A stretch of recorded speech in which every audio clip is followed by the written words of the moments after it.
Estudo por questões não funciona. É isso que muita gente pensa.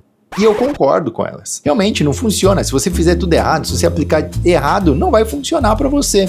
Então, relaxa, porque hoje eu quero te ensinar como que você faz para estudar por questões, para você não sentir aquela coisa de que você não consegue fazer muitas questões por dia, né? Ou que dá aquela sensação de você estar perdido, de alguma coisa tá errada. Ou então quando cai assuntos complexos e você não sabe nem por onde começar. Eu vou te explicar como que você faz para resolver esses problemas. E a gente vai também vai parar de chamar de estudo por questões, porque isso não é muito interessante pra gente. Pra gente entender esse contexto, a gente vai chamar de método investigativo do Ryo.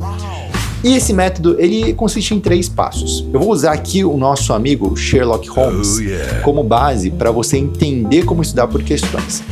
Então, como método investigativo, a gente vai ter 3 etapas. A primeira etapa vai ser escolher o nosso caso. Qual caso a gente quer resolver? Qual que é o grande mistério? O segundo passo é analisar o mistério que a gente vai resolver. Então, a gente vai começar a analisar aquela questão e vai procurar por pistas. Terceiro passo é a gente vai começar a investigar as pistas, as informações que a gente obteve, a gente vai começar a cruzar as informações para conseguir obter conhecimento e respostas sobre o nosso mistério. Beleza? É bem simples. É isso que a gente vai fazer. 3 passos bem simples para aprender a estudar por questões. Vamos lá. Primeiro passo, então, selecionar qual que é o caso que a gente vai resolver. Como que a gente faz isso dentro do nosso contexto? Você vai ter diversos casos para você resolver. Você é um detetive muito procurado como Sherlock Holmes. Então, no nosso contexto, os casos são as disciplinas. Você vai ter pelo menos 8, 9, sei lá quantas disciplinas são, acho que são 9 disciplinas. Então, o que você vai fazer? Você vai baixar uma prova antiga do Enem, por exemplo, 2022, e você vai escolher uma disciplina para você começar a resolver. E você não vai partir para outro caso até que você tenha completado essa disciplina. Então, você vai estudar matemática do começo até o fim daquele ano. Ou você vai estudar linguagens do começo até o fim daquele ano, as 45 questões. Você vai reparar que física, por exemplo, não são 45 questões, são mais ou menos 15 questões, porque ela faz parte da prova de ciências da natureza. Então, como que você vai fazer?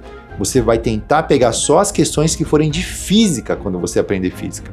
Uma forma fácil de você fazer isso aqui, que eu diria que é ideal, é você ter uma plataforma de questões. Você pode obter isso dentro do seu cursinho, por exemplo, Filad, a prova total, eu sei que tem uma plataforma de questões. Você pode selecionar as questões de física só do Enem do ano de 2022 e baixar a prova, fazer só essas questões. Isso serve. Só que uma outra opção seria, por exemplo, estuda.com, que é uma boa plataforma de questões também, ou alguma outra que tenha por aí. Eu uso estuda.com, então você consegue separar, listar as questões só da disciplina que você quer, do ano que você quiser. Isso te ajuda a ter mais foco e perder menos tempo com essas nuances aí. Erros que as pessoas cometem nessa etapa e que fazem com que o estudo delas fique meio ruim. Basicamente, misturar as coisas. Então, se você pega questões de porcentagem de todos os anos do Enem, por exemplo, para resolver, para você aprender porcentagem, é uma forma válida de você aprender por questões, só que tem um problema, que é o seguinte: se você fizer de vários anos misturados, quando você fizer uma prova para testar os seus conhecimentos, para testar o seu desempenho, você vai ter uma nota ilusória. Então eu acho importante pegar alguns anos de prova para aprender e separar alguns anos de prova para você se testar no futuro. Então essa é uma dica que eu dou para vocês. Segundo passo do nosso método investigativo é a gente começar a fazer o quê? Analisar o mistério. Então a gente vai considerar cada questão daquela disciplina como se fosse uma parte de um mistério que a gente tem que resolver, do nosso caso. Cada questão vai te dar várias pistas sobre o que você tem que saber para resolver esse caso. Então, por exemplo, quando você pega uma questão de matemática, você vai ter várias pistas de informações ali te dizendo o que você tem que saber. A grande questão, eu já vou falar do erro então. Vou falar do erro que as pessoas cometem aqui nesse momento, que é achar que você está fazendo a questão para acertar ela, quando não é. O estudo investigativo, ou um método por questões, ele não tem o objetivo de você acertar os exercícios. Ele tem o objetivo de pegar você e colocar para fazer exercícios que vão cair na sua prova, certo? Para você saber o que você não sabe, para você descobrir o que você não sabe. Esse é o nosso objetivo. Então não é para você ficar meia hora olhando para uma questão, tentando resolver uma coisa que você não sabe. Não vale nota. Como que você faz para entender quais são os conteúdos daquela questão? É simples. Olha no gabarito. olha o resultado, olha a resolução, olha nos comentários, olha pesquisa na internet, né?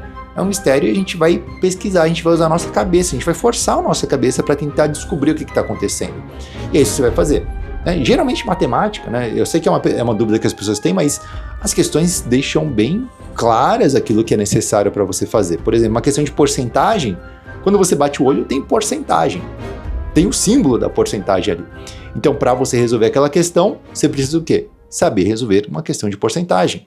E para você descobrir isso, como que você faz? A gente entra no próximo estágio do método investigativo, que é pegar as pistas e investigar a pista, tentar descobrir mais sobre ela.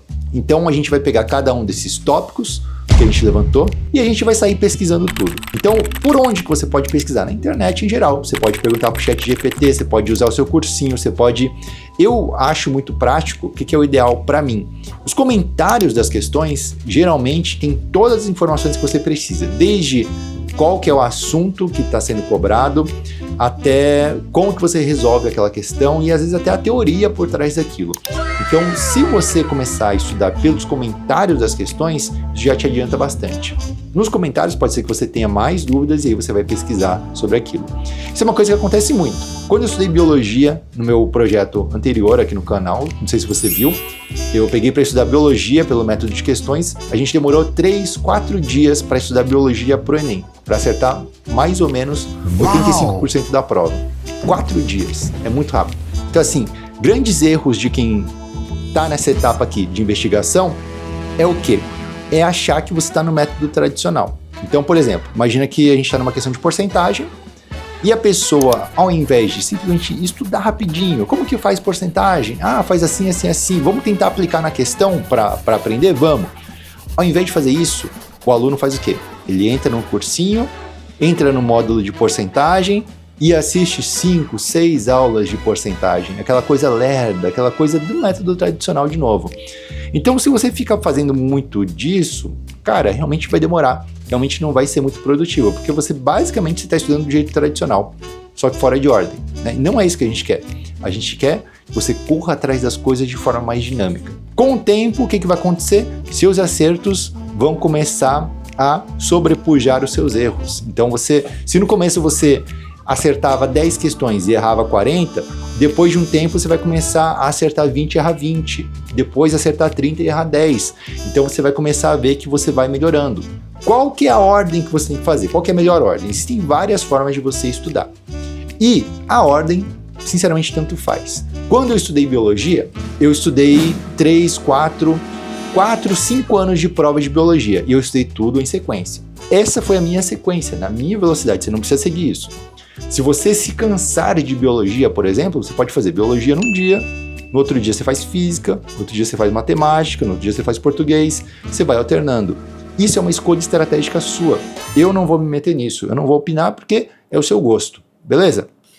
Então, com isso, eu acho que a gente tirou boa parte das dúvidas que existem. Depois eu posso fazer aqui uns conteúdos curtos aqui no YouTube, né, uns shorts, postar no Instagram também, com dúvidas mais esporádicas, mais específicas que vocês tiverem sobre o método por questões. Então, se você tiver alguma dúvida, comenta aqui abaixo que depois eu respondo, tá bom? E se você já estiver aplicando, cara, me diz também como é que tem sido. Caso você tenha realmente muita dificuldade nisso, você queira se aprimorar, você não queira arriscar sobre como fazer o método por questões, eu tenho um programa de estudo que é o Enem de Virada. Enem de Virada é o quê? Um método de questões, método investigativo aplicado com mais detalhes. Então lá eu vou falar sobre mais da teoria total por trás, como que você interpreta a questão, como que você consegue realmente pegar essas pistas que a questão te dá e como que você faz para levantar os questionamentos. Então a gente vai trabalhar em todos esses aspectos para garantir a sua aprovação, né? O grande objetivo é garantir a sua aprovação. Tamo junto? Então se você tiver interesse, o link vai estar aqui na descrição. É isso, gente. Um abraço, espero que eu tenha ajudado vocês e até a próxima.